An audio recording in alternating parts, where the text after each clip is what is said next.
Olá, tudo bem? A proposta da reflexão de hoje é falarmos um pouco sobre o tema degeneração da democracia. Essa exposição será desenvolvida dentro de uma perspectiva panorâmica, histórica,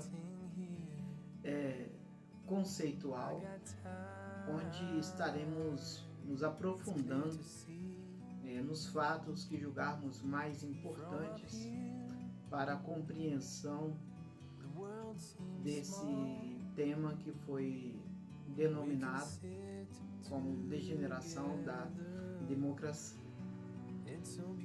Meu nome é Alex, eu sou professor de Sociologia, formado pela Universidade Federal do Espírito Santo, graduado em Ciências Sociais, com especialização em História, Cultura e Poder. Pois bem, as conquistas dos direitos e garantias da democracia, elas são resultado de lutas travadas ao longo da história e que nos permitiram chegar ao estágio que estamos hoje. No entanto, passa por uma corrosão e distorções, assim como a alienação daqueles que dão significado à sua existência. O significado exato da palavra democracia é o poder do povo. Ela surge na Grécia Antiga, no século V a.C., onde até então não havia se experimentado um regime político que tivesse uma capacidade de abrangência ao maior número de pessoas dentro de uma sociedade. No entanto, embora a palavra imprudência possa parecer um pouco demasiada, mas tendo em vista que eles nunca haviam experimentado nada tão positivo, tá? Era uma experiência muito avançada pela época, tendo em vista que eram considerados como cidadãos, homens maiores de idade, nascido em Atenas e proprietários de terra. Por sua vez, não eram considerados cidadãos aqueles que eram estrangeiros, escravos, menores de 18 anos e as mulheres. A democracia nunca foi um regime político preponderante na história da humanidade. Como já foi dito, ela tem a sua primeira experiência no século V, né? E somente no século XVIII é que novos estados estarão estabelecendo novamente esse regime. Percebe-se que há um grande vazio ao longo da história no que diz respeito à aplicação da democracia. Mas exatamente ao longo desses tempos, embora houvesse tanto tempo sem ter sido aplicada, as lutas sempre continuaram, o que fez com que após a Revolução Francesa, vários outros direitos fossem incluídos para que o cidadão pudesse então gozar de um pouco mais de dignidade dentro da sua condição de cidadania. A democracia, ela vai ter concepções diferentes de acordo com o tempo, com o espaço e a sociedade onde ela é aplicada. Podemos observar que, por exemplo, na Grécia Antiga, a concepção de democracia era baseada na cidadania. Na idade moderna, a concepção de democracia passa a ser baseada na ideia de liberdade. E na contemporaneidade, democracia é baseada na ideia de participação, o que não significa que uma coisa exclua a outra, muito pelo contrário. É a somativa de todas as conquistas feitas até então, fazendo com que esse conjunto de valores, né, e garantias possam ser atribuídos ao indivíduo, ao cidadão. Identificamos 3 tipos de democracia.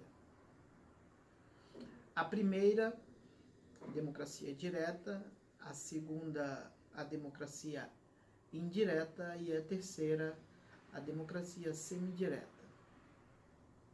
E como funciona cada uma dessa tipologia de democracia? Ela funciona da seguinte forma.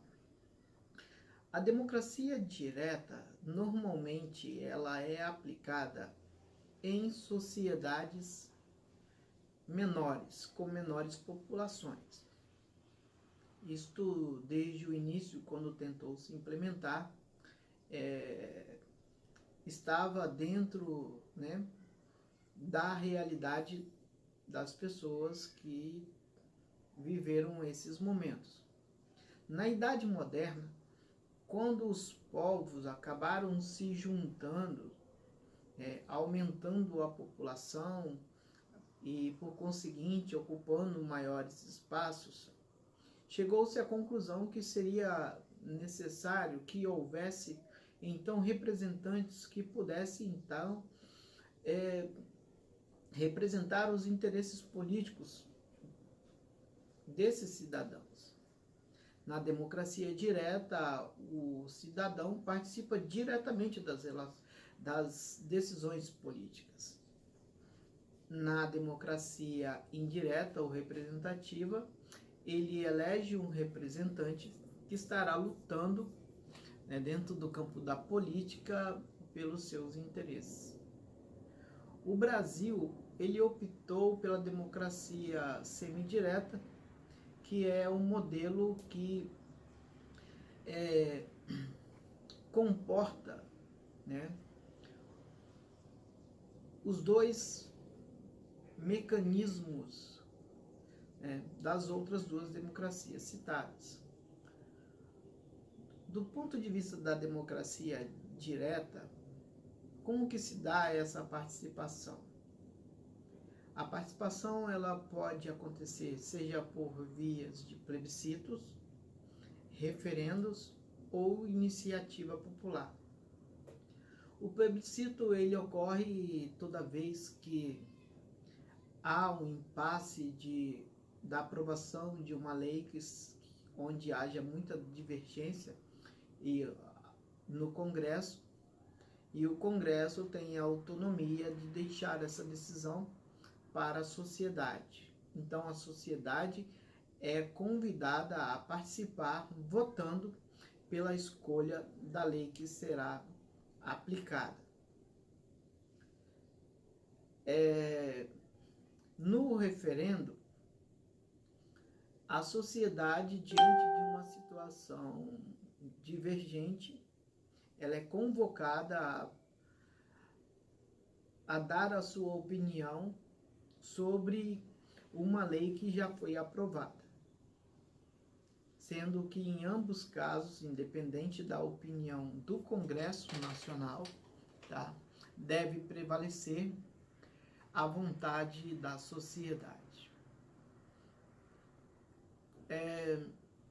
A iniciativa popular, ela ocorre quando há uma demanda dentro da sociedade e determinados grupos sociais organizados promovem manifestações e querem legalizar essa legitimidade da ação que está colocada, da demanda que está colocada.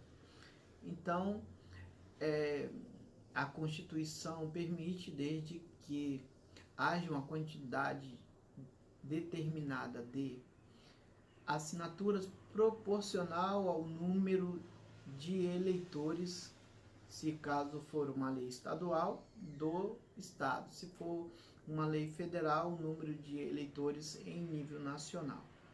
Então, esses são os 3 parâmetros para que haja participação direta dentro do caráter da eleição direta. Do ponto de vista da democracia indireta, tá?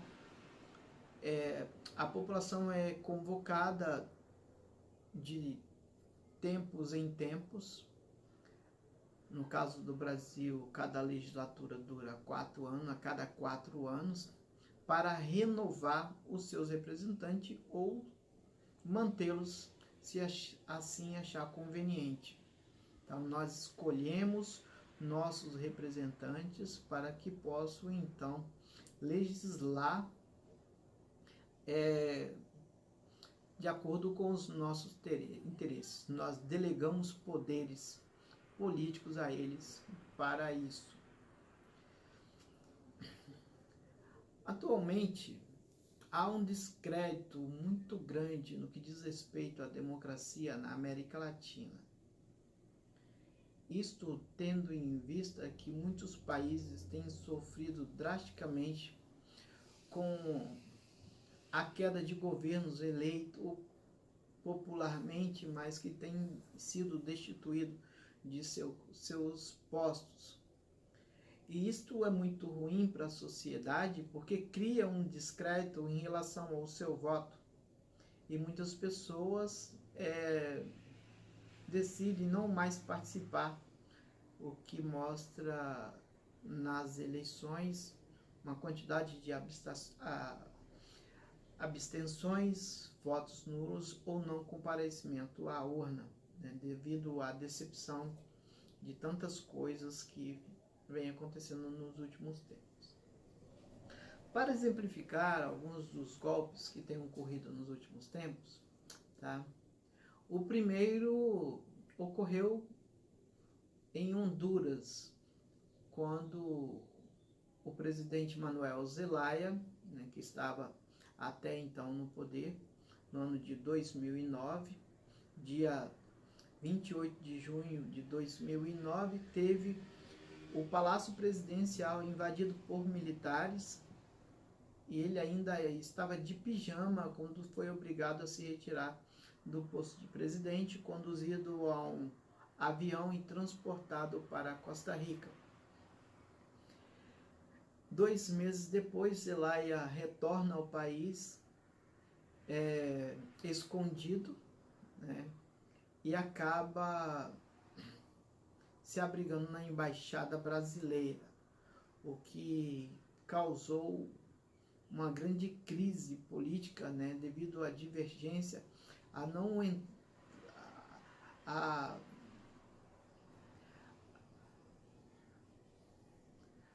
a falta de diálogo que há entre as duas partes para resolver esse problema, né? As duas partes mostravam-se irredutíveis, ou mostram-se irredutíveis.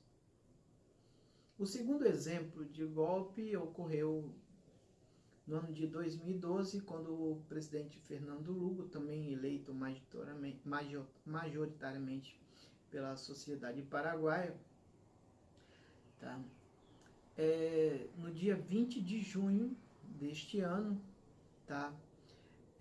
Foi destituído do poder, uma vez que já havia uma crise institucional, né, estabelecida dentro do seu estado, muito semelhante ao que ocorreu no Brasil no ano de 2006.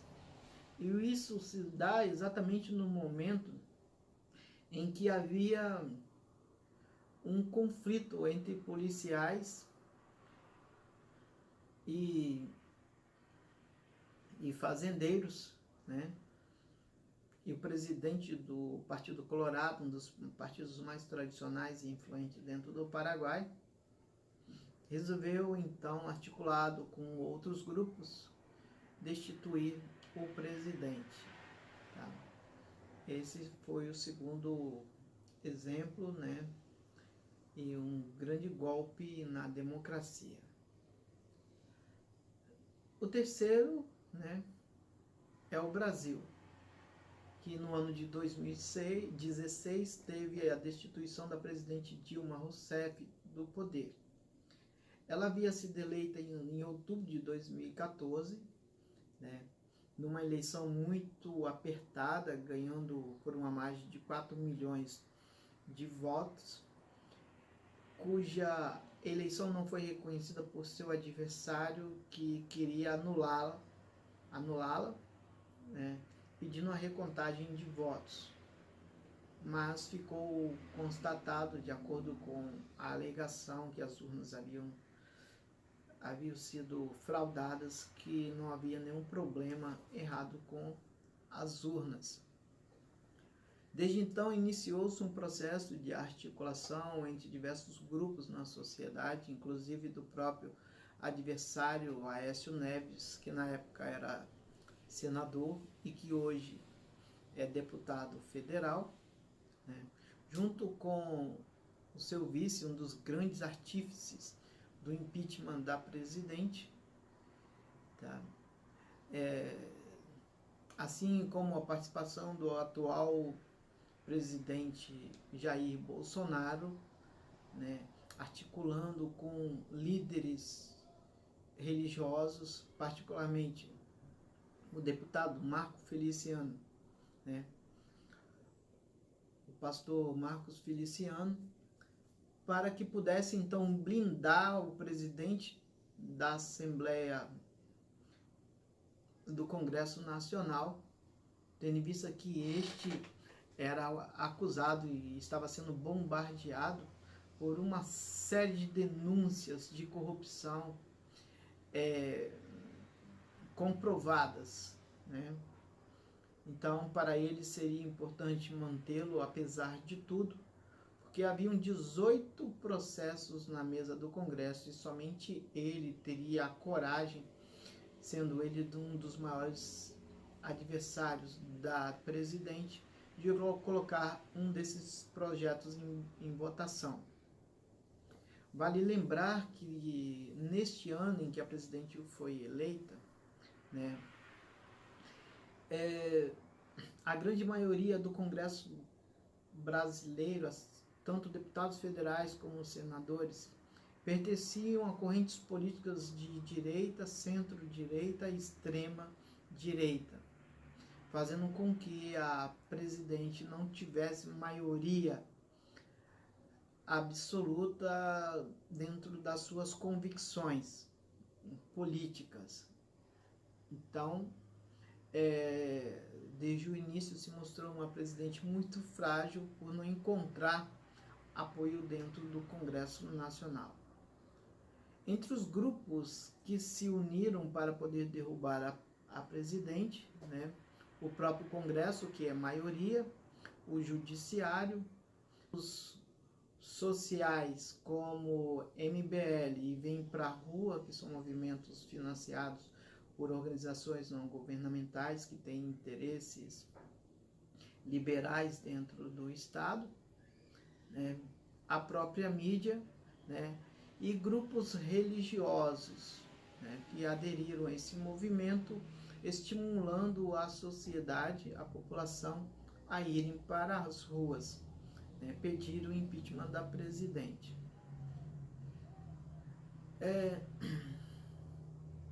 Então, 4 meses antes da presidente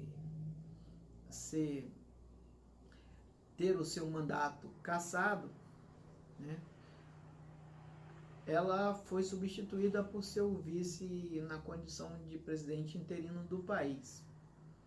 Passados 4 meses, a votação teve o placar onde dos deputados,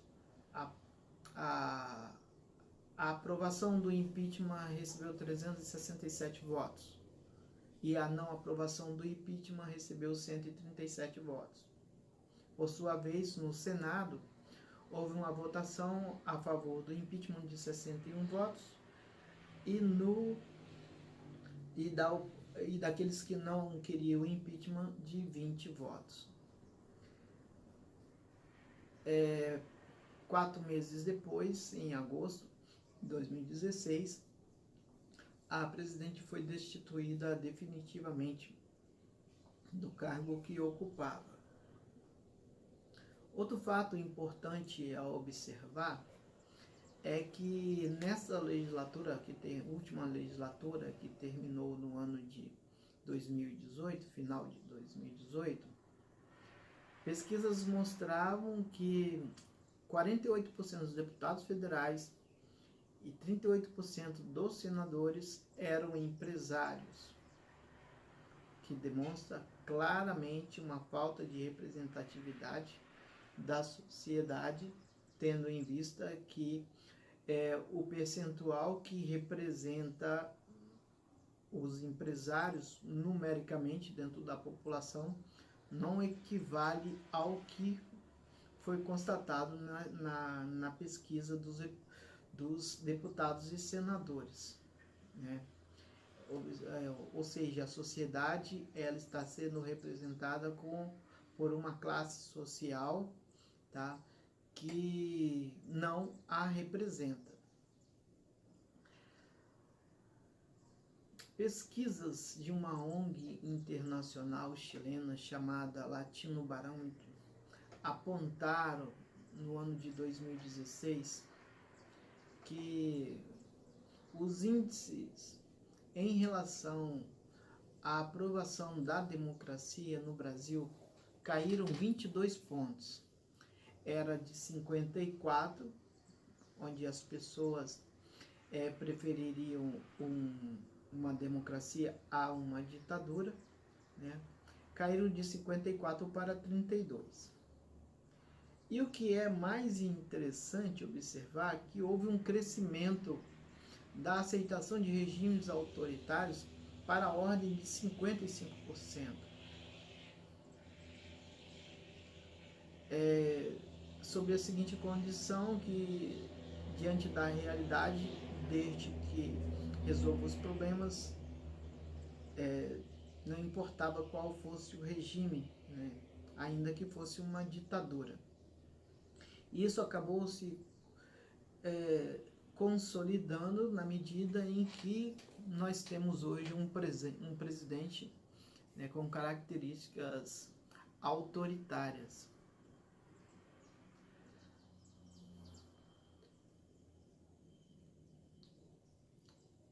A Venezuela é um país, né, que faz parte do bloco de países latino-americanos. Ela foi criada após o desmembramento de um grupo de povos que havia na América Latina, chamado Gran Colômbia, influenciada pelos Estados Unidos no século XIX, que tinha e ainda tem grandes interesses de relações com esses países, né, a fim de criar uma certa dependência política e econômica, assim, e também ingerências internas dentro desses países. Ela, por muitos anos, né, ela foi liderada por grupos políticos chamados de caudilhos, uma versão do coronelismo brasileiro, que eram líderes carismáticos que possuíam grande apoio popular, né, e apoiados inclusive pela elite conservadora, latifundiários, e também pela elite militar de suas regiões, que acabaram transformando a Venezuela num dos maiores bolsões de pobreza do mundo, tá? E da América Latina também. O país, ele é um país limitado no que diz respeito a produção interna sendo extremamente dependente da maior riqueza que existe no seu território. Ele é possuidor da segunda maior jazida de petróleo do mundo e, portanto, é objeto de ataques das grandes economias, né, principalmente os Estados Unidos, que interferem diretamente na política naquele país. A Venezuela viveu um período no início do século XXI, com o governo de Hugo Chávez, de grandes prosperidades, onde a qualidade de vida aumentou consideravelmente. Eles conseguiram erradicar o analfabetismo, aumentar a expectativa de vida com suprimento de médicos que foram contratados por Cuba, entre outras coisas, criação de estradas, né, rodovias e etc., mas que atualmente, né, vive uma crise profunda devido ao embargo que existe de outros países, né, indiretamente, uma disputa política entre a elite local e o governo, uma disputa por poder, onde acontecem sabotagens, chantagens, né, e manipulações, entre outras coisas que geram grande violência de ambas partes, tanto daqueles que defendem o governo, como aqueles que querem tomar o governo. Tá? Há, por conseguinte, né, problemas como falta de abastecimento, que tem feito com que várias pessoas resolvam a migrar para outros países, inclusive o Brasil. Né? Existem países que apoiam a Venezuela. O Brasil não é mais um dos países que apoia a Venezuela. O próprio presidente tem uma grande hostilidade em relação àquele governo, né?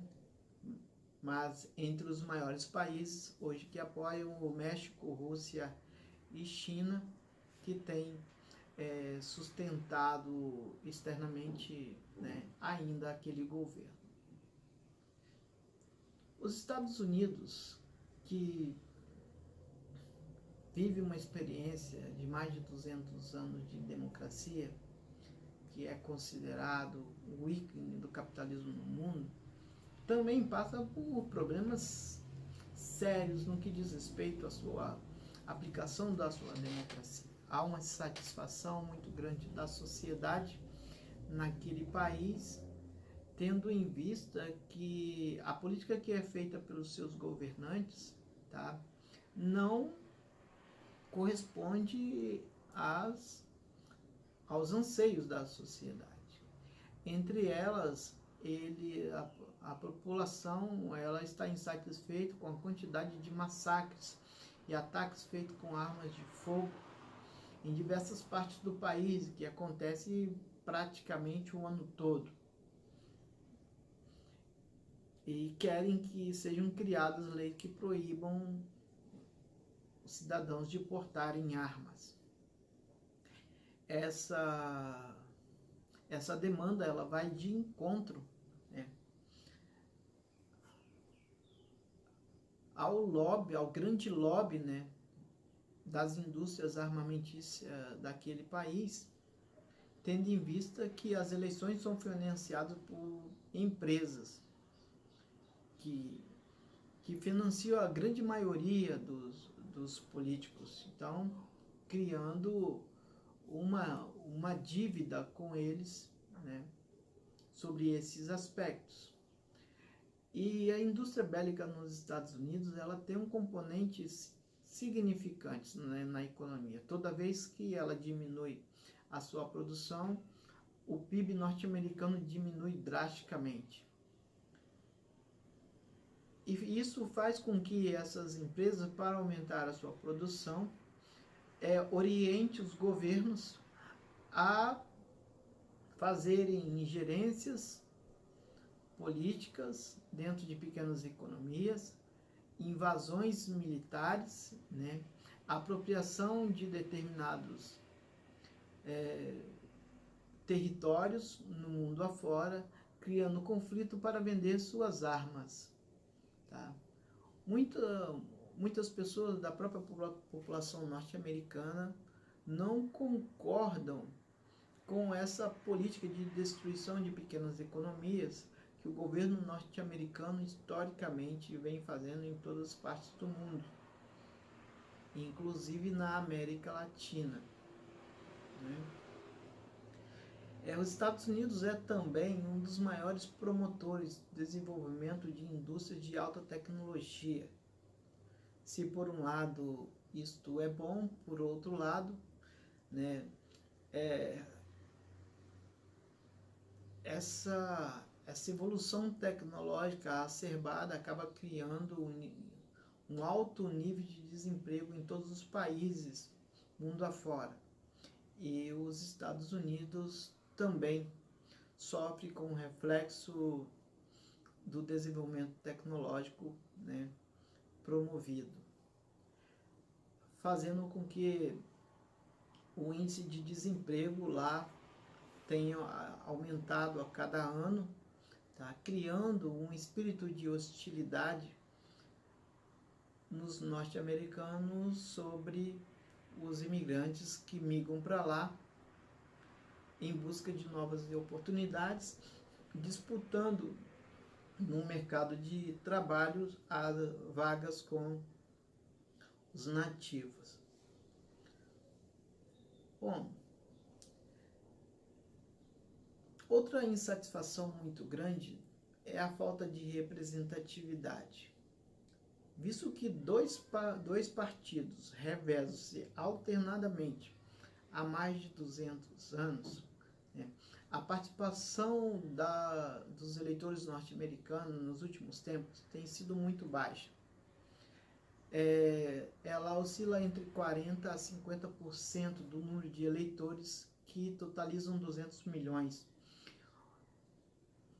Mas que na eleição de 2016, quando Donald Trump foi eleito, mostrou algo surpreendente, tendo em vista que 63% dos eleitores aptos a votar compareceram às urnas, algo que não acontecia há muito tempo naquele país. E essa falta de alternância não permite que outros partidos possam ascender politicamente e tornarem-se mais competitivos para, então, alcançar, quem sabe, né, a presidência do país.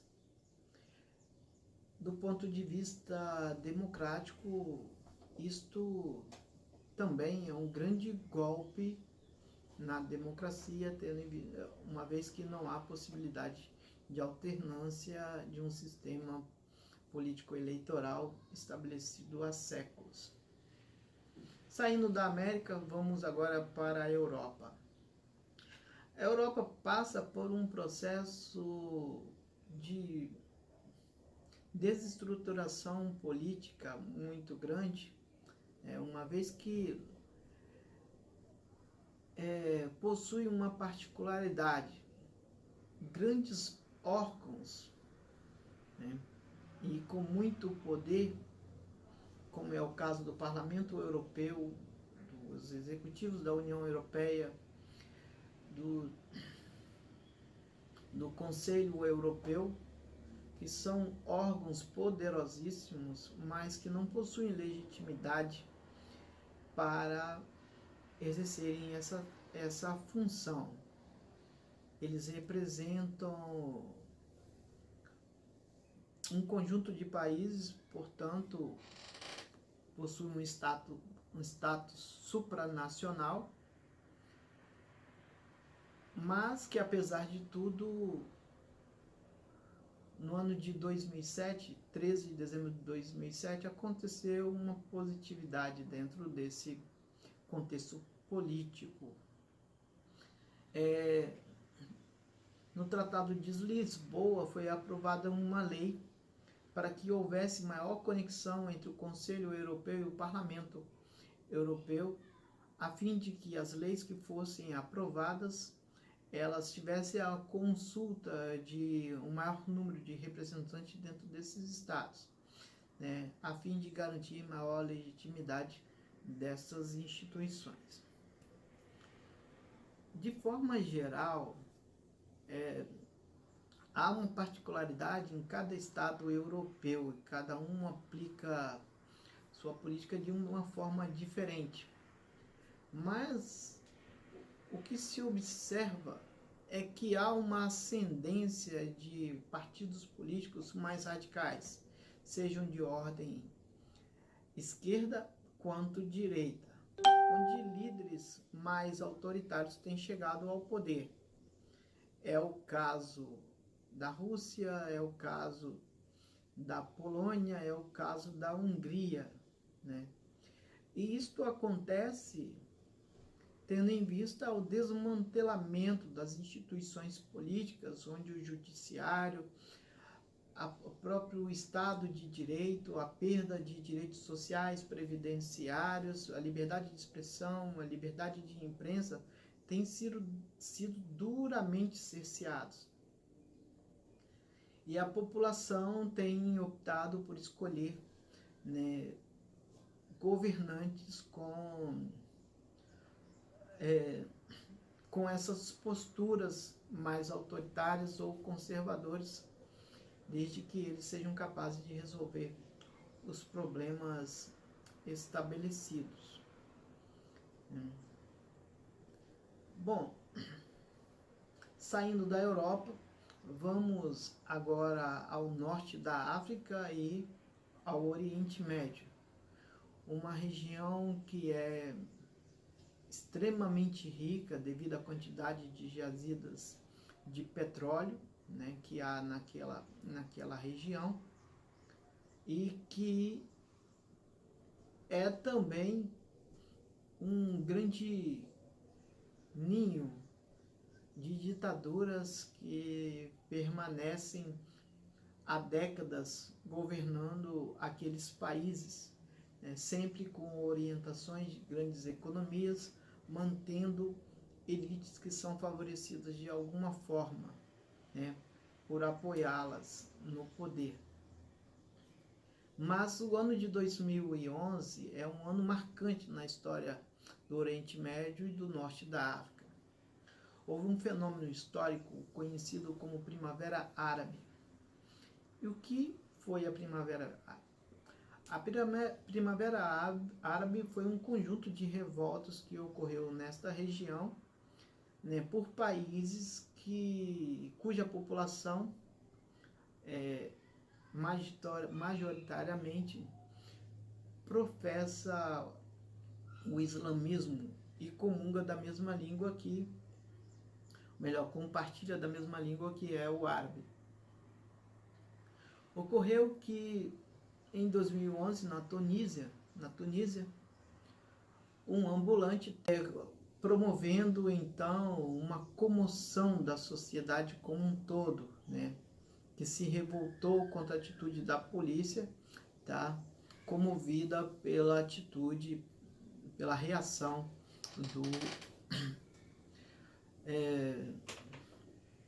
do ambulante. E isso contaminou vários outros países, né? Se espalhou por volta dessas revoltas, começaram a pipocar em vários outros lugares. Primeiro na Tunísia, segundo na Líbia, no Egito, na Argélia, no Iêmen, em Marrocos, na Síria, no Bahrein, em Omã, tá?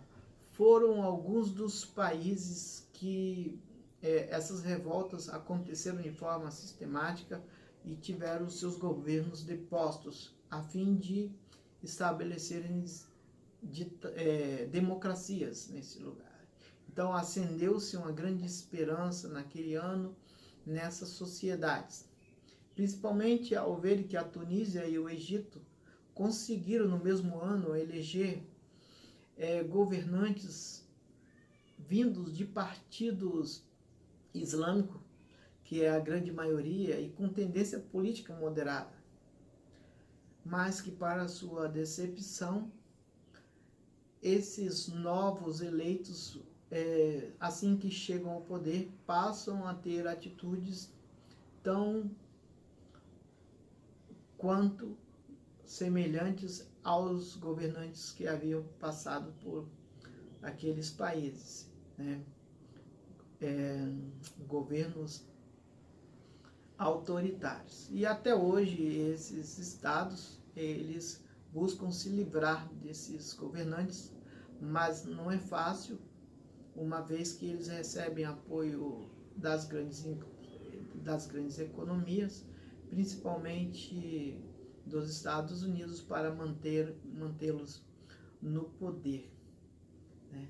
E é claro, o maior alvo de tudo que tem lá, o maior objetivo é ter acesso ao petróleo, que, por sinal, possui uma das melhores qualidades no mundo, né? Um produto de alta qualidade. Por fim, a conclusão que eu faço desta reflexão é que há uma crise de representatividade em várias partes do mundo, e que, embora haja movimentos de resistência, seja na América Latina, na América do Norte, na Europa, no Norte da África, no Oriente Médio e em outras partes do mundo, a economia tem prevalecido sobre a política e determinado a globalização. O neoliberalismo, orientado pelas grandes economias, tem sido a grande causa da falta de representatividade que existe no mundo. Há uma descredibilidade dos mecanismos democráticos criados por Barão de Montesquieu no século XVIII, no ano da Revolução Francesa. O judiciário, o executivo e o legislativo já não possuem mais tanta credibilidade. No Brasil, particularmente, assim como no mundo, tá? Mas particularmente no Brasil, o executivo, ele legisla através de medidas provisórias. O legislativo julga através de CPIs, comissões parlamentares de inquérito.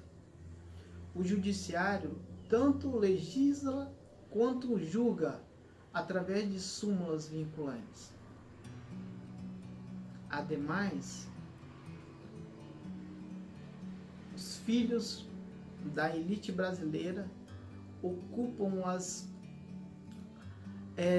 os melhores postos, os mais influentes, os mais importantes que existem dentro dessas instituições que são determinantes para a democracia. Normalmente, suas atitudes possuem vícios, desvios morais e éticos em um caráter ideológico. Parece que tem vagas reservadas para essa classe social. É claro que existem provas e concursos, né, para o ingresso nessas instituições, mas muitas dessas vagas também são indicadas. Mas quem possui as melhores condições devido às próprias condições de vida que tiveram ao longo da vida são os filhos da elite brasileira, visto que os filhos da classe média baixa, assim como os despossuídos economicamente, dificilmente conseguem chegar a esses postos tão importantes. O Conselho Nacional de Justiça é um órgão do judiciário que julga o julgado, e tem capacidade de anular todas as medidas que foram tomadas ao longo de um processo judicial. E dependendo da causa e quem esteja por trás do interesse do processo, isso pode ser totalmente anulado.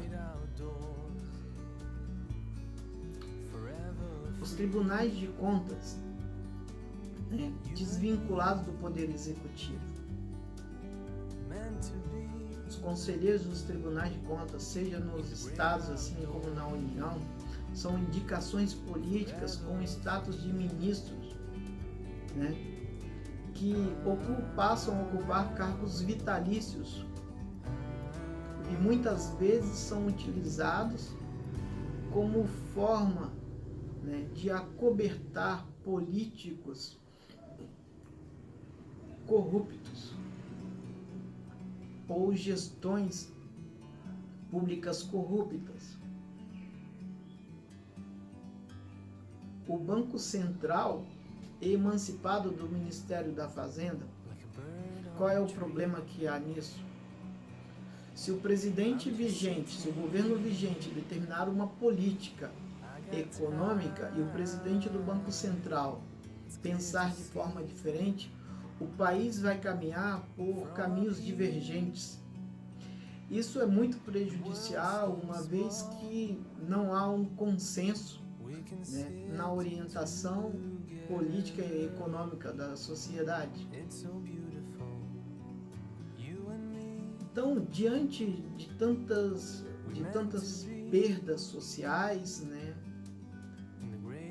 previdenciárias, trabalhistas, concomitante à inversão de valores e tradições, onde filhos não respeitam pais, pais que não respeitam filhos, políticos que não respeitam seus eleitores, estados que transferem suas responsabilidades para os cidadãos, educação de baixa qualidade, falta de segurança, instituições democráticas corruptas e um esvaziamento da ética